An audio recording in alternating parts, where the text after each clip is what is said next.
warahmatullahi wabarakatuh. Perkenalkan, nama saya Rusnaini dari Fakultas Ekonomi dan Bisnis Islam, Prodi Ekonomi Syariah. Pada video kali ini saya akan menjelaskan mengenai jawaban dari 5 pertanyaan mata kuliah Sistem Moneter Islam.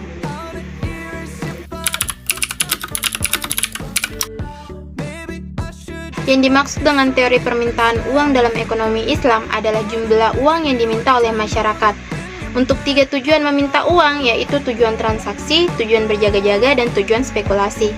Namun dalam Islam, tujuan permintaan uang hanya terdapat 2 tujuan, yaitu tujuan transaksi dan tujuan berjaga-jaga.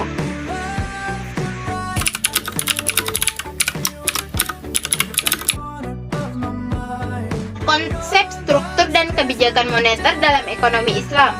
Struktur ekonomi dapat diartikan sebagai komposisi peranan masing-masing sektor dalam perekonomian, baik menurut lapangan usaha maupun pembagian sektoral ke dalam sektor primer, sekunder, dan tersier.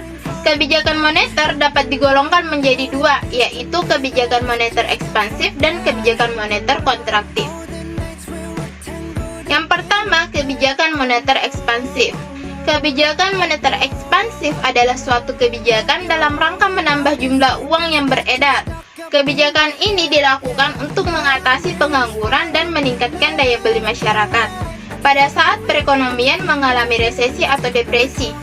Kebijakan ini disebut juga dengan kebijakan moneter longgar atau easy money policy. Yang kedua, kebijakan moneter kontraktif. Kebijakan moneter kontraktif adalah suatu kebijakan dalam rangka mengurangi jumlah uang yang beredar. Kebijakan ini dilakukan pada saat perekonomian mengalami inflasi, atau disebut juga dengan kebijakan uang ketat.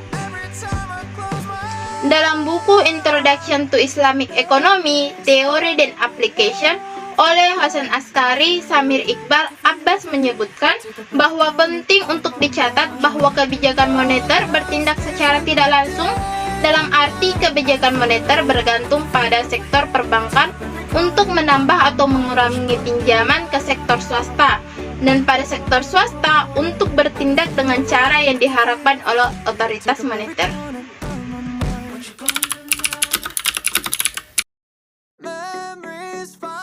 Konsep kebijakan dan instrumen moneter dalam ekonomi Islam. Konsep kebijakan dalam suatu perekonomian Islam haruslah mencakup kebijakan-kebijakan yang lebih manusiawi untuk menghasilkan keadilan sosial, baik secara statis maupun dinamis. Sementara peranan inisiatif perorangan haruslah diberi pertimbangan yang cukup. Suatu perekonomian Islam pada umumnya akan dikuasai oleh pengarahan serta pengendalian pemerintah atau kegiatan ekonomi yang berasaskan Islam. Instrumen moneter keuangan syariah adalah hukum syariah.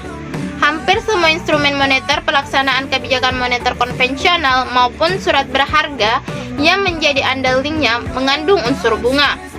Oleh karena itu, instrumen-instrumen konvensional yang mengandung unsur bunga bank atau bank rates discount rate, open market operation dengan sekuritas bunga yang tetap di depan, tidak dapat digunakan pada pelaksanaan kebijakan moneter berbasis Islam. Tetapi sejumlah instrumen kebijakan moneter konvensional menurut sejumlah pakar ekonomi Islam masih dapat digunakan untuk mengontrol uang dan kredit. Instrumen moneter Islam dapat dibedakan menjadi 3 mazhab, yaitu yang pertama, mazhab istisaduna. Pada masa awal Islam tidak dibutuhkan kebijakan moneter karena minimnya praktis sistem perbankan dan penggunaan uang. Jumlah uang yang beredar merupakan elastisitas sempurna, bahkan pemerintah pemegang otoritas moneter tertinggi pun tidak satupun menginvestasi jumlah uang yang beredar. Kondisi ini tercermin pada masa Rasulullah SAW yang menggunakan dinar dan dirham sebagai mata uang yang beredar.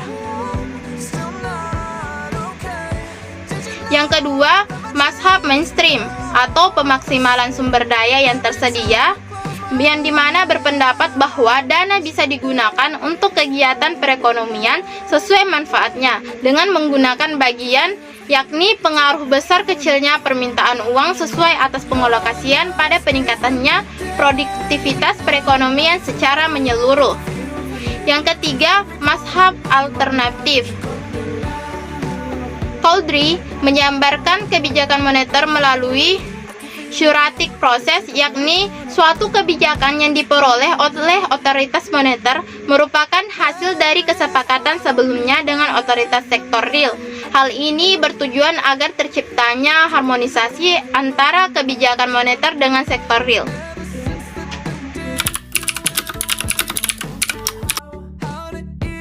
Konsep implikasi kebijakan moneter bagi pembangunan ekonomi.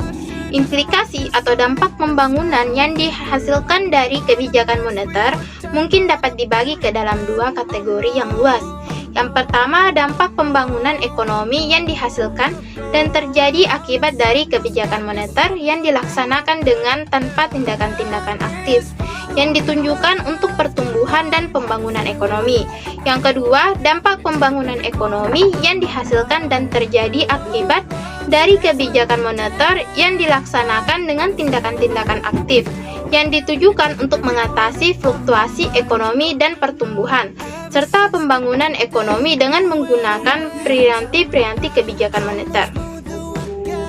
Dampak pembangunan ekonomi yang dihasilkan dari kebijakan moneter untuk kategori pertama adalah penghapusan bunga sebagai perianti atau alat kebijakan moneter dan sebagai harga dari modal.